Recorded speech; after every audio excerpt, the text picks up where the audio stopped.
नमस्कार साथियों, मैं बाल मुकुंद धुरिया। आज एक बार फिर बड़ा असहज सा महसूस हो रहा है और मन किया कि आपसे बातचीत करते हैं। आप जानते हैं कि देश ऐतिहासिक संकट के दौर से गुजर रहा है।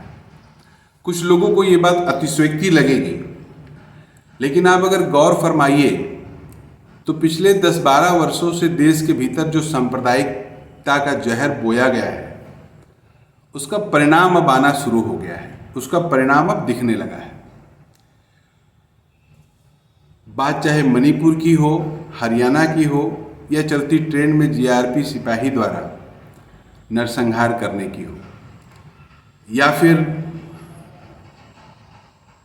आप देख रहे हैं कि ट्रेन में ही ऊपर की सीट पे किसी बुजुर्ग को नमाज पढ़ता देखकर नीचे बैठे नौजवानों द्वारा चिल्ला चिल्ला के हनुमान चालीसा पढ़ने का हो। ये दिखलाता है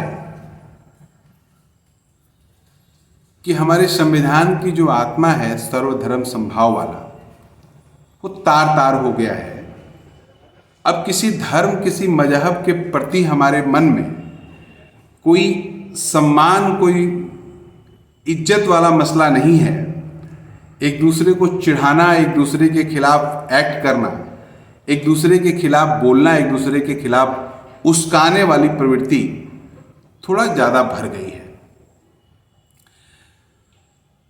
और जो भारत की आत्मा है, सर्वधर्म समभाव वाला, उसको खंड खंड करके रख दिया गया है।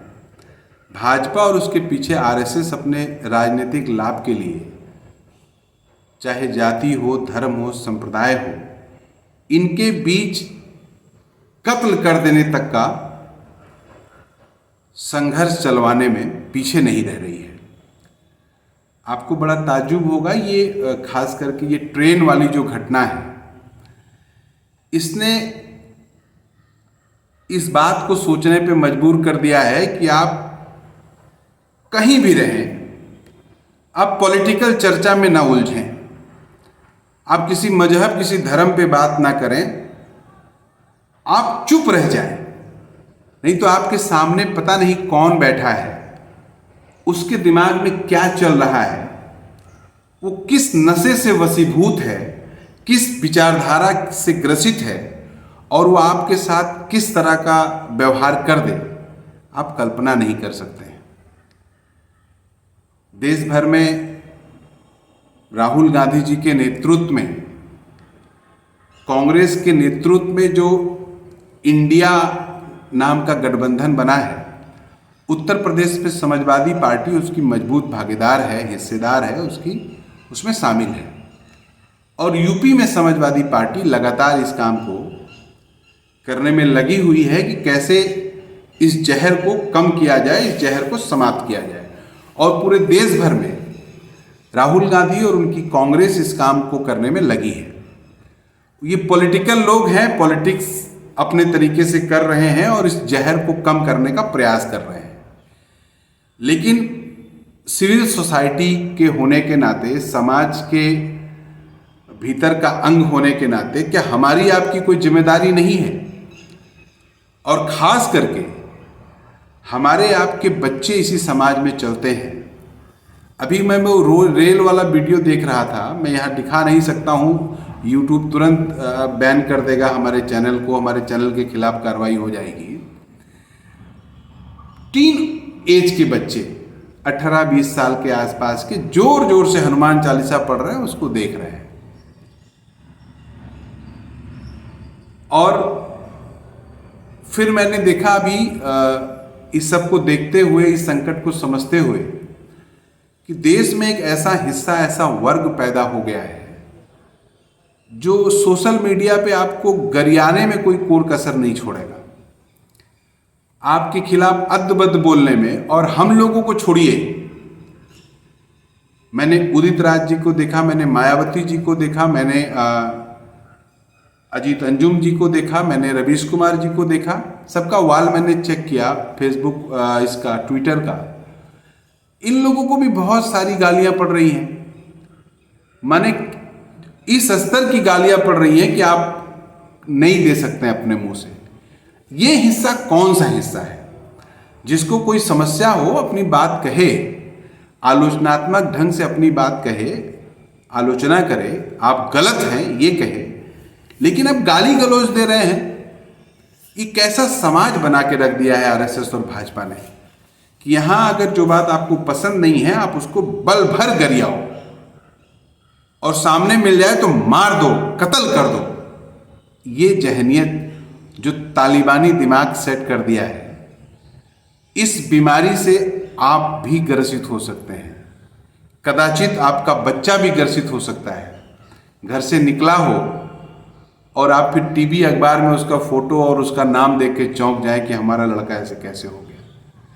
ये जो जहर फैला दिया गया है, इस जहर को भाईचारे से ही मिटाया जा सकता है। सबको बहुत थोड़ा सा जीवन जीना है। राज सत्ता पॉलिटिक्स इशूज और वसूलों पे होगी। इस तरह से एक दूसरे को गाली देके, इस तरह से एक दूसरे का कत्ल करके आप समाज नहीं जंगल बना रहे हैं। और जंगल में 21वीं 22वीं सदी में हम रह रहे हैं और 18वीं और 17वीं सदी का बर्बरता और आतंक आपको देखने को मिलेगा। इसलिए वक्त है अभी भी। आपका बच्चा क्या पढ़ रहा है, क्या देख रहा है, क्या सुन रहा है, कैसे कैसे व्हाट्सएप ग्रुप में वो इन्वॉल्व है, उसको ज़रूर चेक करिए। हमने देखा है तमाम लड़के कट्टर फला लिखने में बड़ा गर्व महसूस करते हैं। ये कट्टर शब्द उनको कटघरे के पीछे आज नहीं तो कल पहुंचाएगा। इसलिए इस पे चिंतित होइए, आप भी इस पे मनन करिए और देखिए कि आपके अगल बगल भी कट्टर लोग तो नहीं पैदा हो रहे हैं। आपके अगल बगल भी लोग धीरे धीरे कट्टर तो नहीं हो जा रहे हैं, क्योंकि ये कट्टरता पूरे समाज के लिए नुकसानदेह है, पूरे समाज के लिए हानिकारक है। ये एक दूसरे को जीने नहीं देगा और आने वाले दिनों में आपकी भी ज़िंदगी नरक बनाएगा। ये देश का सवाल है, देश को बचाने का सवाल है। जो लोग भी कट्टरता फैला रहे हैं वो देश के दुश्मन हैं। सांप्रदायिकता, राष्ट्रवाद के नाम पे पूरे देश को उड़ाना चाहते हैं और कैसे ऐतिहासिक सवालों को लाकर फर्जी तरीके से गलत बहस करके गलत चीज़ों को स्थापित करना चाह रहे हैं। वास्तव में ये लोग देश के दुश्मन हैं और देश को रसातल में ले जाने का अभियान चला रहे हैं। आप सजग रहिएगा, बीमारी बहुत तगड़ी चली है और एक बार जो इस बीमारी से ग्रसित हो गया वो कोरोना से भी ज़्यादा इफ़ेक्टिव है और इसका ग्राही जो व्यक्ति होगा वो समाज के लिए बहुत खतरनाक है, वो आपके परिवार के लिए बहुत खतरनाक है, वो इस परिवेश के लिए बहुत खतरनाक है। इसलिए इस बीमारी के वायरस को अपने दिमाग से निकालिए, आँख और कान खोल के सही बातों का सही विश्लेषण और सही तरीके से चीज़ों को सोचने का समय है। सही से सोचिए ताकि एक अच्छे नागरिक हम बन सकें। विचार करिएगा मेरे दोस्त। नमस्कार।